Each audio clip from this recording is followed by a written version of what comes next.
The Legislature Today show continues. Find us always online at GreatPlainsNews.com, GreatPlainsNews.com. And don't forget, we're live at the Peacock Alley American Grill and Bar, the National Cattlemen's Association Beef Innovator of the Year, with great specials. Come on down to the Peacock Alley. And now back to the Legislature Today with your host, Dale Wetzel.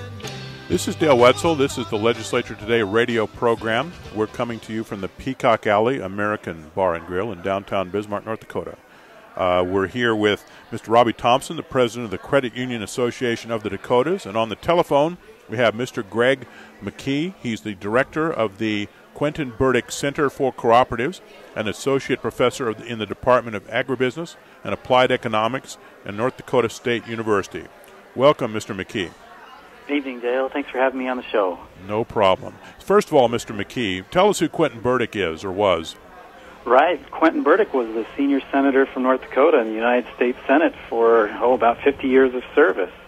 He certainly played a role in developing legislation that was appropriate for cooperatives, both at the federal level and a little bit to do with legal work here in North Dakota before traveling back to Washington. So I think what the cooperatives tried to do in the early 1990s was to pay a little bit of respect for his service to the cooperative movement in North Dakota and name a center here at North Dakota State University that does research and teaching and outreach to the public about cooperatives. So it's a thing I'm proud about to have his memory as part of the center. Sir, could you talk to us a minute about the importance of cooperatives in the North Dakota economy? I mean, we have a number of different types of cooperatives. Could you just describe how important they are to the economy in North Dakota? Yeah, to give you some dry numbers, there's about, say, 260 co-ops that are headquartered in North Dakota, and certainly many others that serve our state. Together, just the co-ops that are headquartered here in our state account for about $5.5 billion worth of economic activity, certainly creating thousands of jobs, either the employees who work full-time in the co-ops, about 8,000 of those, or the jobs that those jobs create. You know, those employees go home, they buy groceries, they cause supplies to be purchased from other companies and so on, contributing a lot of jobs and income into our rural economies, especially since most of those employees work here in the state and have homes here in the state. And then let's not overlook, even though people sometimes think cooperatives don't pay taxes, they certainly do pay land use and other types of taxes to our state. So they contribute hundreds of millions of dollars to our state and local governments.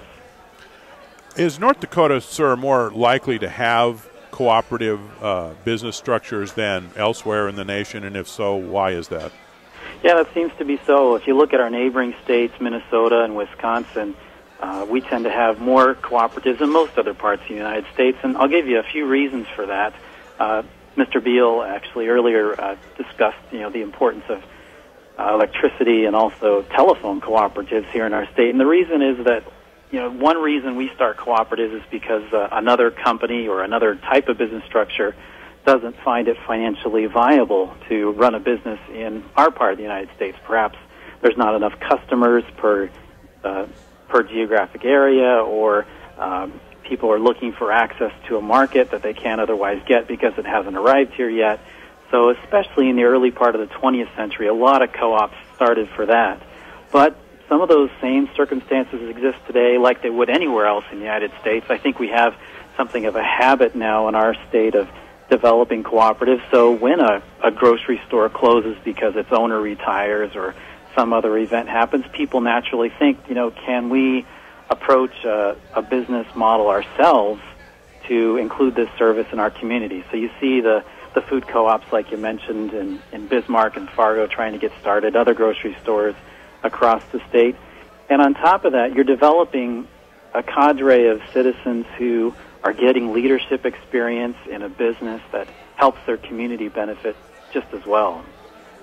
Sir, what types of cooperative startups in North Dakota are the most popular? I mean, we have electric and telephone co-ops, and we have a number of larger businesses that are organized as cooperatives, but are there smaller community startups of any type that are more popular these days?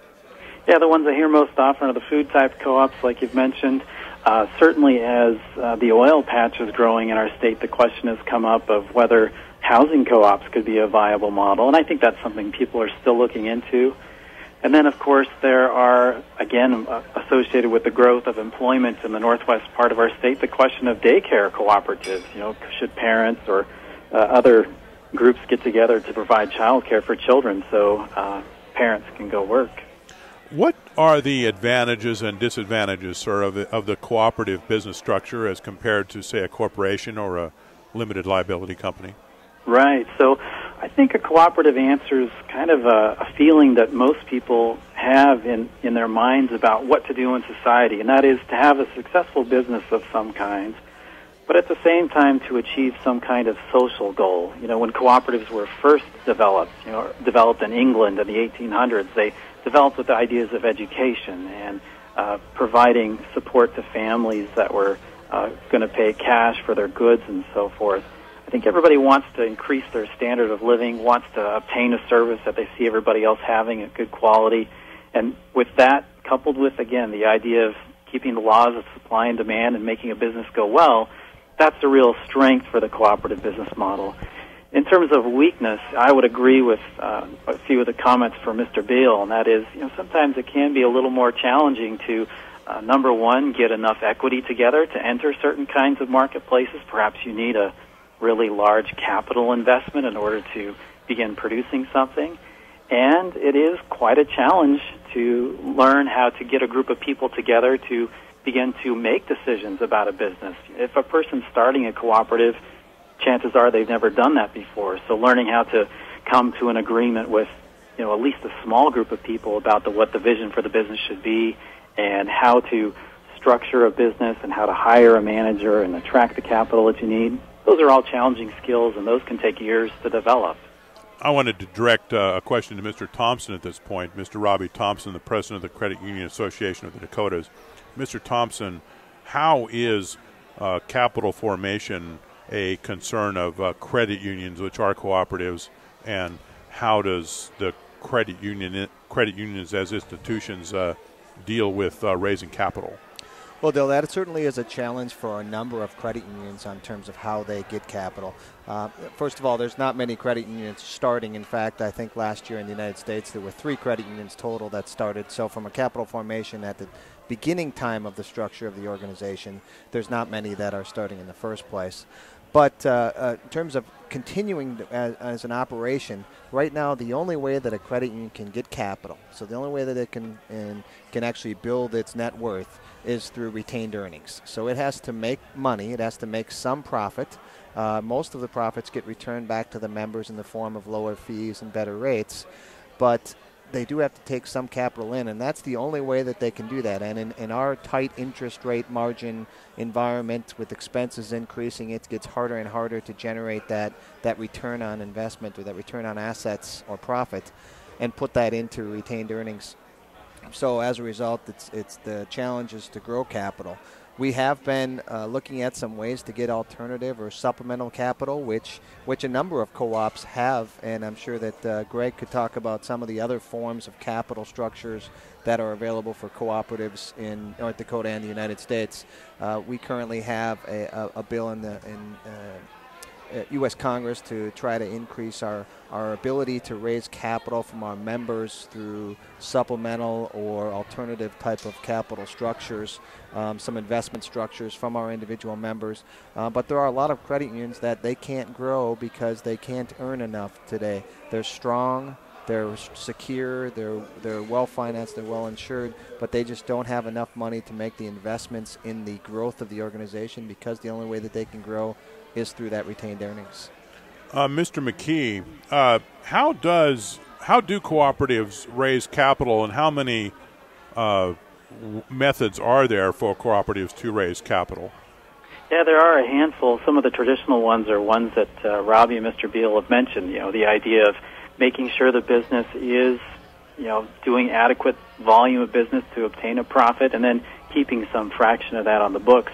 But we've also been developing some creative ways to modify who can actually invest in a cooperative. Though not often used, Minnesota Iowa, Wyoming have passed laws which actually permit the opportunity of people who aren't actual users of a cooperative to invest in them. And then the law goes on to describe how control of those businesses gets set up. How many folks work in cooperative businesses in North Dakota, sir? In North Dakota, there's about 8,000 full-time employees. Most of those folks are in our agricultural sector, but about the same amount, about 1,200 folks, are in electricity and telecommunications, about 3,000 in agriculture. So if you want to think in terms of the most number of jobs, keep an eye out for our folks working in ag. Certainly lots of folks also working in the credit unions. Yeah, we have about, in the credit union space, about 1,400 full-time employees, another 300 or so part-time employees. Mr. McKee, could you just tell us the names of some cooperatives that are nationally prominent or regionally prominent that people may not realize that they are organized as cooperatives? Sure, this is always fun. Here at NDSU campus, I teach a 4-month class on cooperatives, and it's always fun to tell students that companies like Ocean Spray or Sunmade or Best Western or Ace Hardware are cooperatives that we see every day, but you didn't realize by the outside that these are cooperative corporations. Land O'Lakes is a cooperative, is it not? That's true. It's the second largest ag co-op in the United States. And is Central Senex Harvest States, I call it Senex Harvest States, but I think its formal name is now is CHS. Is that still organized as a cooperative? Yes, it is. So what that does is it's owned by farmers who then use that cooperative either to supply them with inputs for their ag operations or to sell, maybe the grains or oil seeds that they produce. I should probably throw this in. I used to work for a news company called the Associated Press, and it is organized as a cooperative. I always brought that up with cooperative folks that I ran into to kind of make their eyes pop open a little bit, and it also gives you kind of an entree into their world. Another fun one is C-SPAN. That's a co-op. Yes, I wasn't aware of that. I thought that C-SPAN was just Brian Lamb's personal play thing, but that was just my thing. And I think that shows the great diversity that cooperatives are in. I mean, for them to be in telecommunications, television, radio, print, agriculture, financial services. I mean, it runs the gamut of all the different types of industries that co-ops are. Yeah, that's exactly right. It is simply a business model that people use very creatively for success in the business world. The gentleman you're listening to is Mr. Greg McKee. He's the director of the Quentin Burdick Center for Cooperatives and associate professor in the Department of Agribusiness and Applied Economics at North Dakota State University. We also have with us Mr. Robbie Thompson, the president of the Credit Union Association of the Dakotas. Mr. McKee, you mentioned that you teach a class in cooperatives. How popular is that, and what are the elements of it? Sure. So this is a 4-month class that's offered at a few universities in our North Dakota university system. So that would include NDSU, Minot State, Dickinson State, among others. This particular semester, I have about 100 students at those 3 campuses that are taking it by lecture, and it's also available simply online. So students anywhere in the world essentially could take that. Now, when students are enrolled, these are generally students who have majors in agriculture or in business, but we welcome all, and I don't assume that they know anything coming in the door except just a little bit of economics. So then I teach them about the history of cooperatives, how they're organized, how people get to participate in controlling cooperatives and investing in them, some different features about how they're managed, and then we spend a fair amount of time actually applying those principles to cooperatives as they're operating today. For instance, I live in the territory served by Taft County Electric Cooperative. That's a cooperative that's experienced a lot of growth in terms of membership. And so tomorrow in the class, I'll be having the CFO and the chief engineer talk about how do you balance maintaining rates with the need for capital to actually grow the number of power lines that you need to have. So certainly interesting examples come up all the time in the class for students to learn about. And it's always great by the end of the semester, a student says, I'd like to be a chiropractor when I graduate. How can I do that as a co-op? That's when they're really energized about the idea. Is there a proliferation of cooperative businesses in Fargo in particular that is a result of the enthusiasm for the concept? Right. I haven't noticed so many grow, but I do notice a lot of students who come out of the university a lot more informed about what a co-op can do.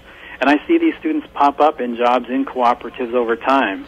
I haven't been at the university a long time, but I do see some of my students now employed, and they really do recognize the co-op difference. And is running a cooperative more difficult than running a corporation or a limited liability company? I'm thinking if you have a situation where everyone is an owner, does that present a more difficult management challenge than it would if your folks were shareholders and maybe a bit less interested in the day-to-day workings of the company? Right. Well, maybe not necessarily, but certainly the importance of communicating with your membership is much more important than thinking of someone merely as a customer. Think of, for example, any agricultural cooperative. You know, they want to accept as much of a farmer's output as they possibly can, but they only have a certain capacity. So then you have to go back to the person as a customer and say, we want to take your output, but could you wait a day because our bins are full? You know, and then that's when you say, so we've got to invest together to expand our capacity and grow. So the manager then balances that person's role as an owner and as a customer, which can be interesting and leads to tricky discussion, but it doesn't necessarily have to be harder. How does North Dakota regulate cooperatives generally? Right. So one interesting feature about regulation that happens in cooperatives that I would note for electricity is you may be aware that if you know, a privately owned utility company wants to adjust the rates for its customers here in our state, they have to make an appeal to the Public Service Commission. In our state, we've made a decision that for electric cooperatives, you know, that power can be held by customer-owned boards of directors. And so, in that sense, for that particular decision, electric cooperative boards of directors get to make their own decisions about rate adjustments. When it comes to credit unions, though, they're regulated just the same as any other financial institution. As far as agricultural cooperatives go, you know, they have to comply with the same regulations for safety and food quality like any other kind of company. Same with telecommunications. In fact, that kind of industry is particularly intensive in how it tries to look very much like all other types of telecommunications companies because they want to be competitive nationwide. Would it be appropriate, in your judgment, to regulate cooperative businesses in North Dakota and elsewhere more differently than shareholder-owned businesses because of their ownership structure and the fact that their shareholders and the fact that their members are owners of the company? I've never encountered an experience where I've observed, you know, quality of leadership, quality of ability to control a cooperative to be somehow characteristically different from an otherwise, you know, corporate regulated company. So I can't think of a reason why things should be different, except for perhaps the particular case I mentioned, where in electricity, customers are the best people to make a decision. Perhaps they should be regulating themselves. But I never had a question about the capacity of a board to control their own affairs. Mr. Mackey, tell us a bit about yourself. How long have you been the director of the Quentin Burdick Center for Cooperatives, and where are you from originally? Right. So I started my time here at NDSU in 2006, and I've been working with cooperatives during that entire time, teaching university classes and public audiences about cooperatives. But I'm originally from California. I'm from parts of California that are pretty rural, and so I observed, you know, companies like Diamond Walnut or Sunmade or Sunkist. Those were the cooperatives in the region where I'm from, and also credit unions. I grew up during the debate, you know, where you saw billboards that commercial banks would claim that credit unions weren't paying taxes, and I would ask my parents, what does that mean? So that was kind of my first exposure to how co-ops work. Why are you particularly interested in cooperatives now? Is it because of your early exposure to them, or why is it that you like to work in the cooperative field? Yeah, that's right. So part of the reason that I mentioned earlier really resonated with me. I enjoy thinking about how a business works, but then to couple it with a deliberate effort to improve some group's quality of life, whether it be access to better food, good access to consumer credit, good access to reliable electricity. I mean, that's all very personally satisfying to me. So when I go through the mental exercises of doing research on why those companies work, I like to take that kind of research out to the public, show them something that's very meaningful to them as well, because they too are participating in it, and together we learn a lot. So for me, that's been personally satisfying.